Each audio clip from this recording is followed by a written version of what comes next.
गोबाङानो बोन्दों आरो आंनि लोगोफोरा कम्पानिनि लोगोफोरा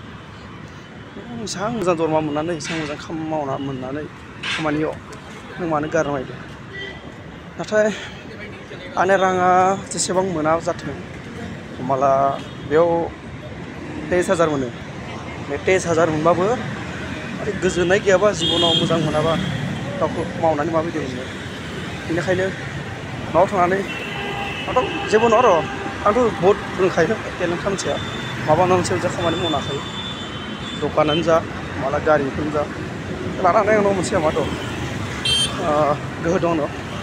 खिन्थु बे लोगोफ्रा बुंदों आरो इमान मोजां कम्पानिखौ आराम खामानि कम्पानिसो एसि मान दा आंनो बिदिखौ नांला आरो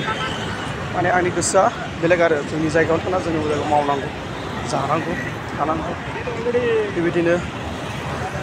अनलाइन थानांगौ ओमफ्राय बेयाव टाइम मोनो गोजोननाय मोनो आरो मानोना बे टाउनाव जानाय लोंनाय खिन्थु आरो फेस्टिभेल जेरै हमना बैसागो मागो आरो बेबायदिनो ख्रिस्टमास बेबायदिनो आरो गोबां फेस्टिभेल थायो जोंनियाव आसामाव बहुत रंजानाय थायो खिन्थु जोंनिया बेयाव बेबायदि गैया फैसा डिउटि बेल'सो सुटि मोनो साननै सप्तायाव सनिबार देवबार थेवबो आरो गभार्नमेन्ट सुटि मोनो गभार्नमेन्ट सुटिखौ मोनो थेवबो गोजोन मोना आरो मोजां मोना थाबाय थानो बेफोर कम्पानियानो आंथ' हले बहुत कम्पानि मावबाय जेरै सफ्टवेयार कम्पानि दं ना दा आरो दरमा बारिनाय खोथा दङ सोलोंनायाव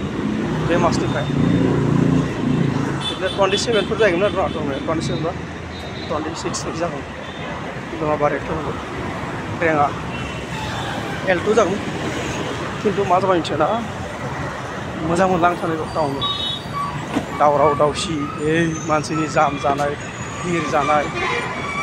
माबा माबि बा बहुत भेजाल मोजां मोनला टाउन हय मोजां बिल्डिंफोरनो थेवबो मोजां मोनला आरो न'आव थांनो बिराद गोसो जाबाय थांनोसै मेनि 5 तारिखआव न'आव थांसै जामानो जा मानसि गारियानो गारि ओरैबायदि गारि आयो ओरैबायदि गारियानो गारि ओरैबायदि थांनायनि फैनायनि